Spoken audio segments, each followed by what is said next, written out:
Hey guys, my name is Ashley and welcome back to my channel, Worth the Read, where we talk about books that are worth your time reading.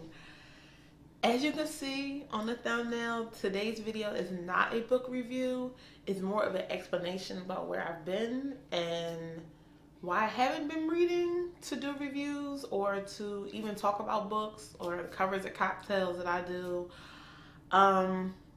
Unfortunately, I was laid off. I say fired, everybody else says laid off. To me, it really doesn't matter. Technically, laid off means you can collect unemployment. Fired means you can't collect unemployment. And that's the only difference. But for me, it felt like a firing. But technically, if we want to say I was laid off. So because I was laid off, and I knew it was coming. I had a feeling that it was building up and it was coming.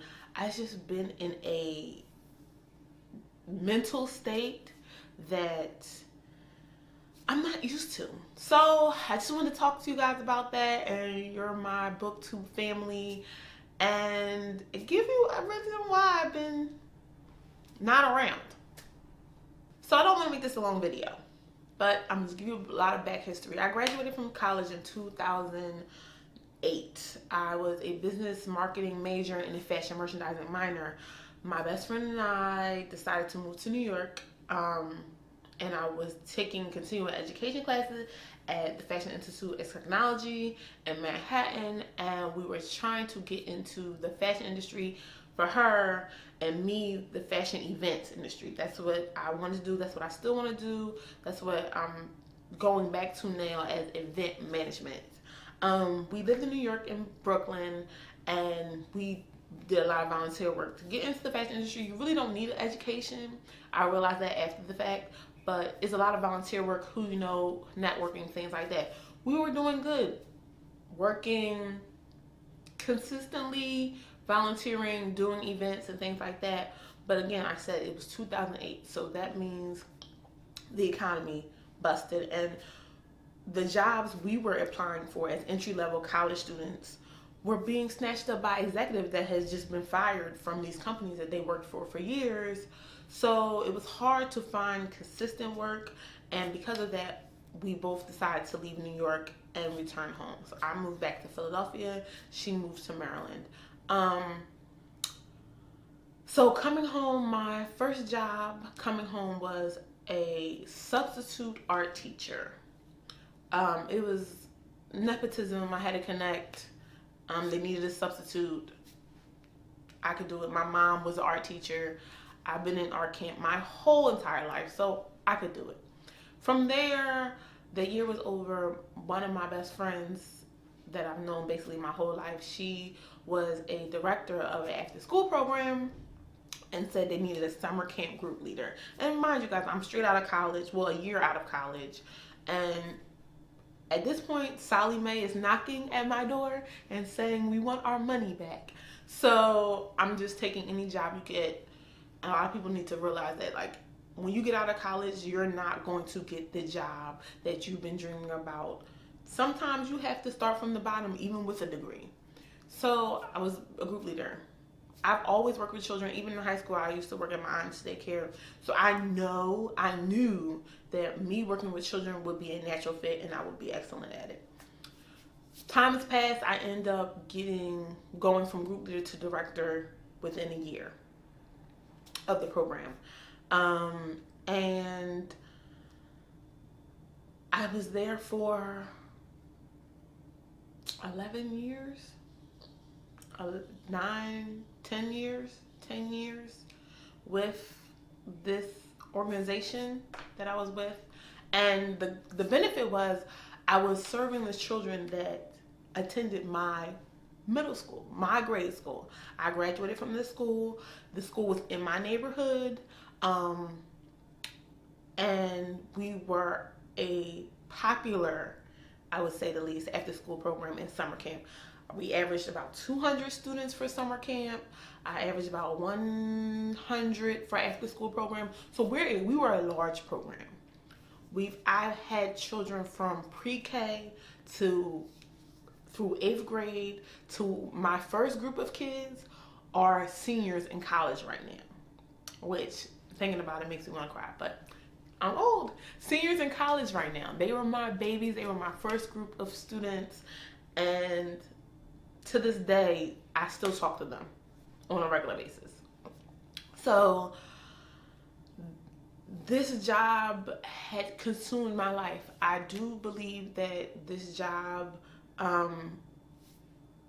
women, once you get a certain age, and I'm 34 now, you get that urge for children, and I don't have any children. I'm not married, so that ticking urge for children I never really got, because I work with children every day. So that love and that affection that you get from working with children fulfilled me. So I was fine with that. This year was different. As you guys know, I was stressing a lot this year. We're funded through the city. Explanation. We're funded through the city. So the city pays you per student to have these children after school. So it's an affordable program for the parents. The parents only have to pay a copay. And the city funding was starting to change, and we could see it being an issue. But the main issue was the principal of the school. She, for some reason, just was not filling our program. And I don't think if she wasn't filling our program, I just think, you know how some people come into a school, and this was out of the 11 years I've been there, we got a new principal almost every year. It was ridiculous. People want things done their way. And when you're renting space in a building, but you're a separate program, and you have to do things the way that legally you have to do it, but they want it done their way, heads bump. And I want to say that the principal was nice to me. My coworker, I don't think she was feeling at all. So all summer we were bumping heads. Like, this was the worst summer experience I've ever had. And I love summer. I've told you guys that before. We go on trips. We do enrichment activities. I have my students watch When They See Us, and we have these giant group discussions about things. I love summer. This summer was the worst summer of my life. The school administrators just made it so bad, to the point where the kids didn't even want to talk in the hallways because they were terrified that we were going to get in trouble for something. So it was uncomfortable. So all summer long, I was having like anxiety attacks because I knew something was going to happen. I knew it wasn't just going to work out. I knew that I could feel it, and I'm usually good in the sense of feeling things. So the end of the summer comes and we lose our funding. The city changed things. For some reason, we lost our funding, but we were still planning to continue to run the program. We're a large program. We can continue to run it without city funding. We can afford to do that. But I knew as soon as we lost our funding that the principal would just be like, no, we don't want you guys anymore. And that's what happened. I came to work one day, Friday, we found out we lost our funding. My boss, who is not in any way connected to the principal in the school and the company that runs the school, because it's a company that runs the school. These schools aren't run by people, especially Catholic schools. The Catholic schools are now like, they have Catholic charter schools that are run by organizations that focus on money versus focus on the quality of education and the quality of the environment for the students. So my boss told us on Friday we lost our funding, and then she looked at me and she said, so do you think they're going to want to keep you guys in the building? And I told her right there with tears in my eyes, because I knew this was the end for me and my kids, that we would be gone. And I get emotional because, like I said, I've had students through their whole lives, pre-K to college, and you get attached to these children. These children come and see you every day. Like, I've had students come to me and tell me their deep, dark secrets that they need to talk to their parents about, but they wanted to run it through me first because they wanted my perspective on how they should tell their parents, or, you know, things are happening in their lives. So when you work in after school, you have more of an emotional connection because you're not it's not such a strict environment. So I looked at my boss and I was just like, we're going to be done. Like, I knew my job was over. And I've been having panic attacks all summer. I've been having anxiety attacks all summer long because I could feel that this was happening. So I haven't been reading.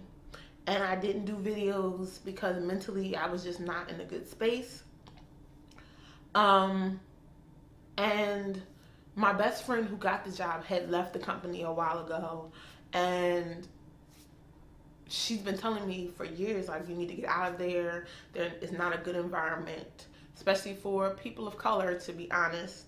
My site was the only site that had all Afro-American administration, and to be honest, the whole company services Black and brown students, period. Like, their whole demographic is Black and brown. And it's funny because when you work in these environments, you don't think color matters, but sometimes it does. We treat our children differently. We are stricter with our children. We are more direct with them. We don't tend to baby them because we have to prepare them for the world and the reality that, you know, they're going to face when they step out in the world.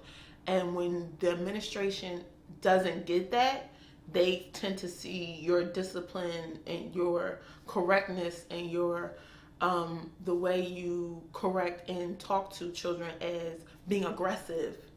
And to be honest, as Black women and my Black group leaders, and my staff was diverse of, we had every ethnicity on my staff, but we all treated the children with love and respect, and our parents loved us.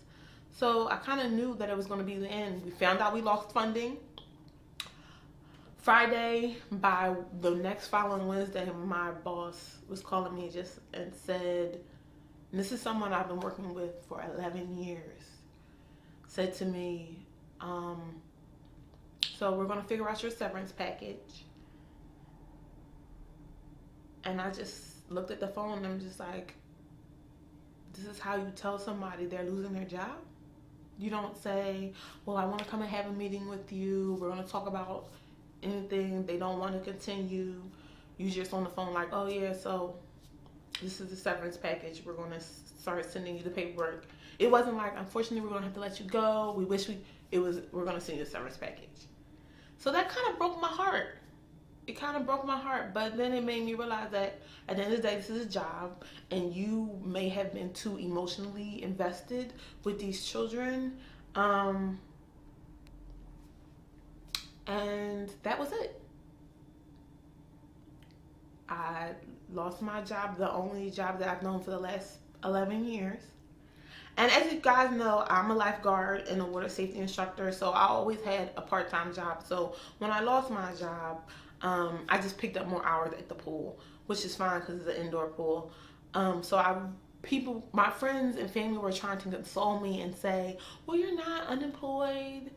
But in my mind, my main full-time career job, I don't have it anymore. I don't see my students every day. We didn't in summer camp thinking we wouldn't be back. So everybody just kind of said, all right, see you guys in a couple weeks. So we didn't say goodbye like we would have if we known we weren't coming back. Like on Instagram, we have a group chat with my older students. So they kind of let us know, and their group leaders know everything that's going on in life. They have events they want us to come to. And we announced it in a group chat, and they were just like heartbroken. Tears, people were crying, calling me crying like, what do you mean the OST is gone? They're not going to be there anymore. So it's been a very emotional last 2 months. And that's why I haven't been doing videos. I've just been trying to get through. And when you've been somewhere for so long, you have to get out of the mindset that you have to condition yourself to realize that you're no longer there. And it may take a while. So I just want to tell you guys, I hope this isn't long. If you watched the end of the video, why I haven't been here. Mentally, I'm a lot better. I've been reading more, and I've been feeling more myself. It's just a major life change. And I am, I don't like people when they say their signs and but I'm an Aries, and I'm a true definition of an Aries, and I'm a control freak, and I'm very organized, and I'm scheduled out. So when such a shift happens and the unknown, I don't do well with the unknown at all. Like zero. So the unknown was causing the panic attacks and the anxiety attacks and things like that. So they're under control now. And good news is I was only unemployed, which technically I wasn't unemployed. For a month, I got a job less than a month, like 2 weeks later, a new full-time position in a different industry that I really don't know if I want to be in. I may talk about that later, but I decided to go back to school. I'm applying for Temple University's Event Management Master's Program. That's what I want to do in my life. That's what I love, event management. That's what I did when I was in New York. That's what I did when I was in college. So I'm focusing back on that. I am not a religious person. I'm very spiritual. So I think this was God's way of saying, all right, I've been telling you for years, you need to move on from this. You never wanted to move on because you did not want to leave your kids. So now I'm taking the kids away from you so you don't have a choice. And that's how I finally came to the conclusion that that's why this happened. Because it was time for me to let go. And that's pretty much it. So guys, that's my explanation for not being here. This is going to be a long video. I started talking. I see that it's already over 15 minutes. But good news is I do have a full-time job again. Bad news is I miss my students really bad. I miss my staff really bad. We've been together for over 11 years. And when you see someone every day, all day, it's hard to break. It's like a divorce for my students and my kids. But I'm back. I'm mentally healthy. If this has ever happened to you, write down, comment below, subscribe. I'm back with the videos. I'm gonna be shooting another video today, and I'm not changing my clothes. I don't feel like all that. I'm gonna do a book review. And everybody have a great day. Many blessings. Peace out from Philly.